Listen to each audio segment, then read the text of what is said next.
Learn how to write your audit and assurance answer by watching this video till the end. I'm Megha Bansali, ACCA and a CA.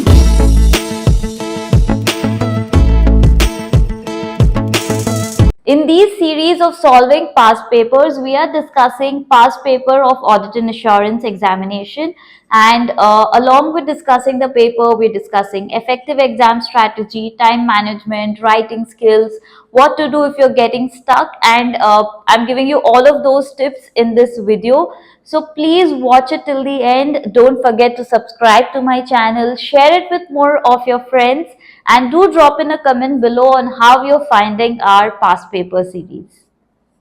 Now, what we are discussing is practice paper 1 from the CBE platform.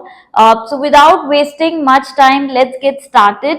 And guys, we have come to the last question of the paper today. If you have missed our earlier videos, they are available in our playlist where you can get the entire solution of the paper. So please go and watch it out. Starting with this question, it says IAS 300 Planning and Audit of Financial Statements provide guidance to assist auditor in planning and audit. Question 1, explain the benefits of audit planning. Now it's a very direct, straightforward question and it's for 4 marks. Before that, guys, if any standard number is there, you do not have to mug it up. Now this question is straightforward, 4 mark question, benefit of audit planning.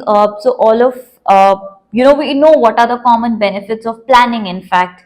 So, you could manage your audit properly, you can allocate high risk area to high experienced staff, you can ensure that the deadline of the client has been met, work can be done efficiently because you know who has to do what kind of work, there is enough time for collecting audit evidence and to form your audit opinion, there is enough discussion time available, there's enough time available to discuss any area with the management.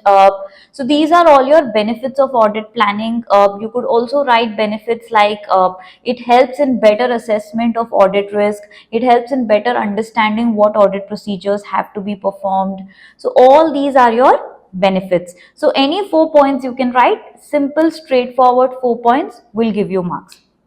Now, when you're reading this question, there's one thing that came up to my mind is, do I have to remember standard numbers? Like here they have mentioned IAS 300. So guys, you don't have to remember your standard number. It's not like you need to state them in your answer. So don't spend too much time and efforts trying to mug up the standard numbers. It's not giving you any brownie marks in the exam. So please skip it, avoid the confusion. Moving on to our second question. Okay, it says describe 6 audit risk. Now guys, what is an audit risk is something that you really have to understand. Students make such blunders when they write this answer.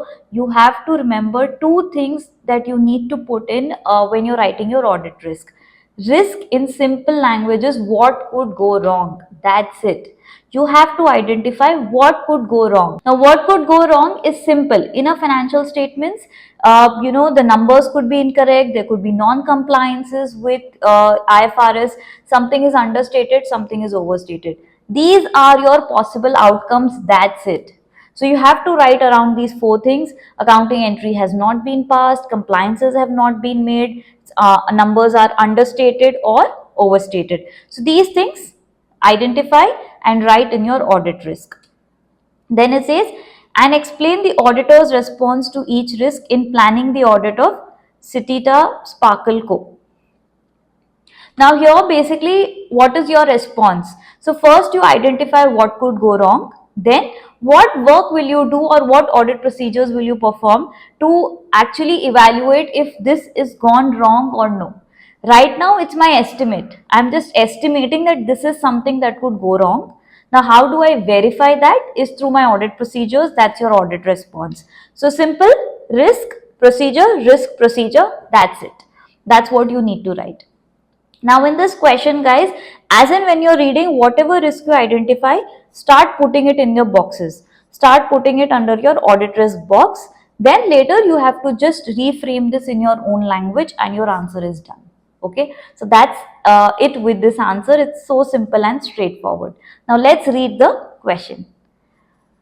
1st July 2015, you are an audit supervisor of Tanya and Co. and are planning the audit of your client, Citia Sparkle Co. for the year ending 30th September 2015. So basically you are doing this before your year end. Our year end is 30th September and we are doing our audit on 1st July. So it's an interim audit. Okay. Citia manufactures cleaning products and the draft profit before tax for the year is 33.6 million. Now why are these figures given to you? Yes. So guys, whenever figures are given to you, talk about materiality. Always remember in audit, if a ledger is not material, you don't have to do any work. You don't even have to bother to see if it is a risky area or no. That's why figures are given to you. So you can always talk about materiality. If not material, it's not of your importance. Please don't put it in your answer. Okay.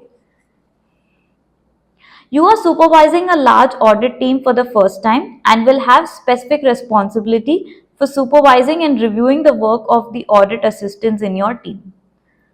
Citia Sparkle Co. purchases most of its raw material from suppliers in Africa, and these goods are shipped directly to company's warehouse, and the goods are usually in transit for up to 3 weeks. Now, if my goods are in transit for 3 weeks, is there a kind of audit risk involved? What can go wrong? So yes, when goods are in transit, there could be loss of inventory, there could be incorrect accounting of inventory. When do I recognize this as an inventory? The day when the supplier ships it or the day when I receive it? That's a bigger question. So that could be your audit risk. Accounting for my inventory.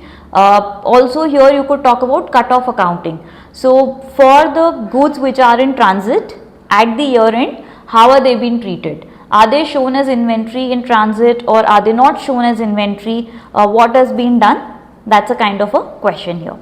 Moving on.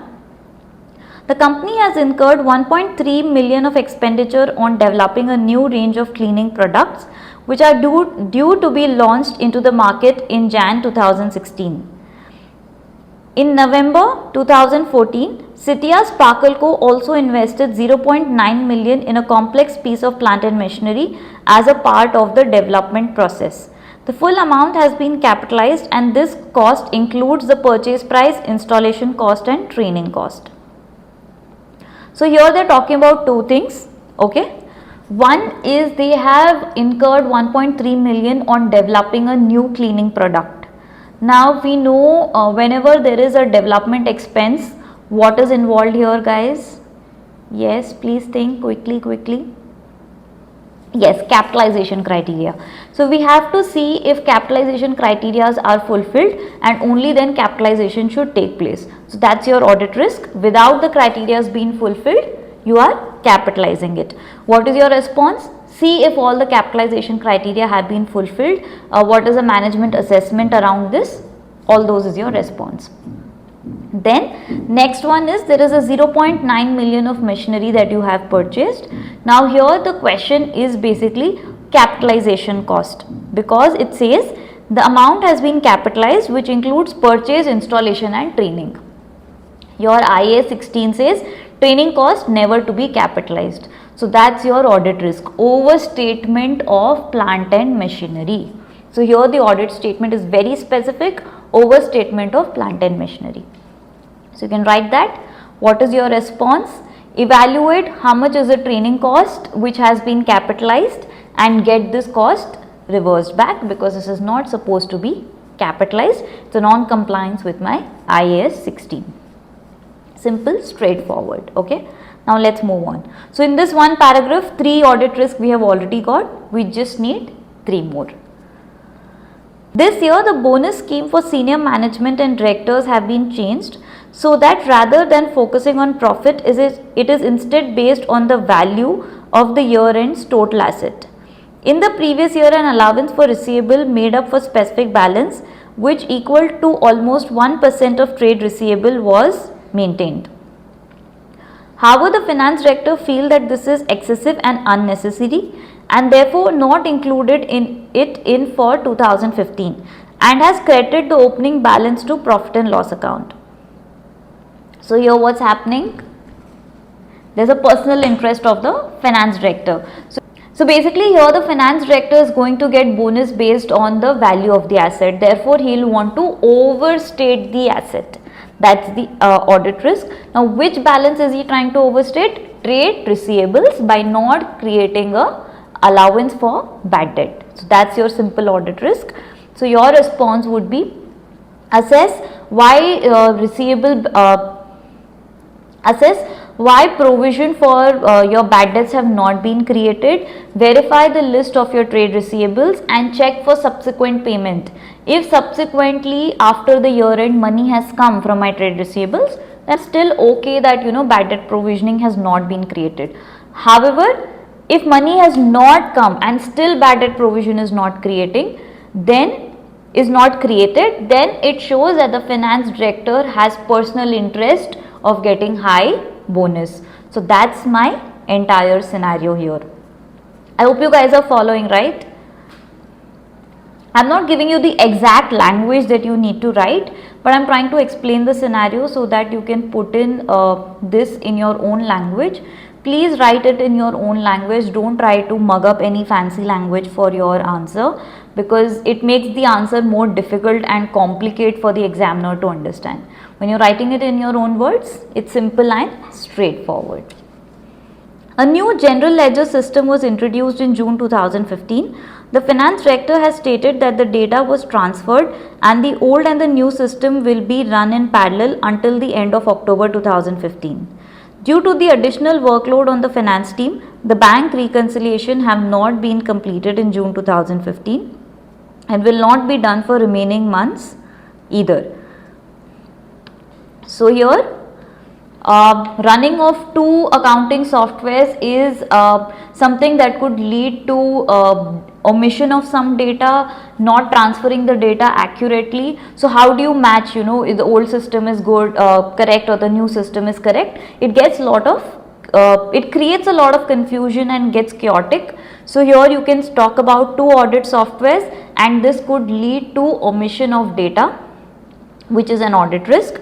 How do you assess this? So you have to verify completeness of a lot of ledgers like your sales, your revenue, your cost of sales, to ensure that data has not been missed out, and you will have to do a reconciliation or mapping between both the systems.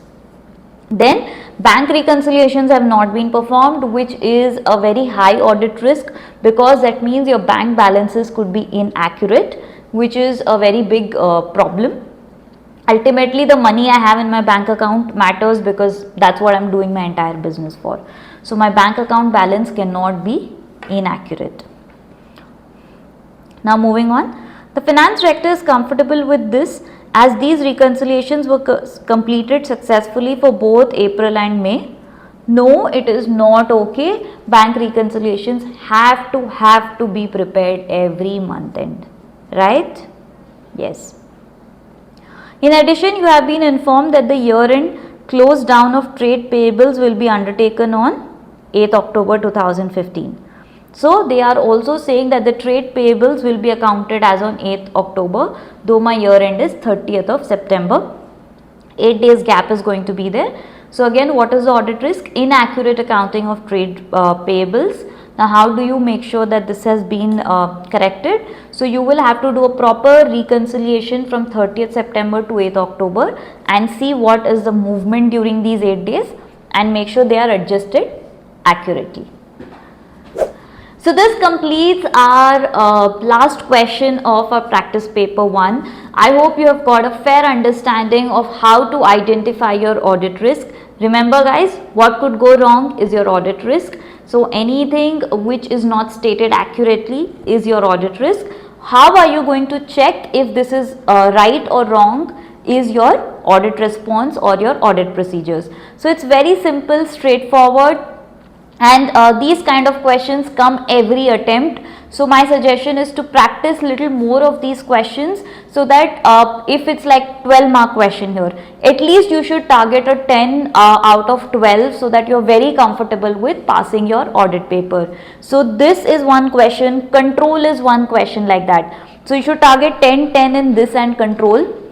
So 20 solid marks you should be very confident before you go on to your exam hall and give your paper. So you can adopt this strategy for your audit exam. However, if you're looking for any kind of assistance for your audit preparation, you can always reach out to me. And guys, I'm also having audit revision classes and test series. Test series especially are very helpful if you're a self-study student looking to get your answers evaluated, trying to understand what your writing is wrong or it's correct, is your writing practice good enough, is your writing style good enough. So all those comments would be given to you. I would personally be evaluating all these papers and giving you effective exam strategy. So if you're looking to join those, details have been provided. You can reach out to me on this number. And guys, please study well for your audit examination. You can also reach out to me for any kind of assistance, and do share this with more of your friends who can benefit for their audit examination. And guys, I'll be back with more such content. Till then, take care. See you all.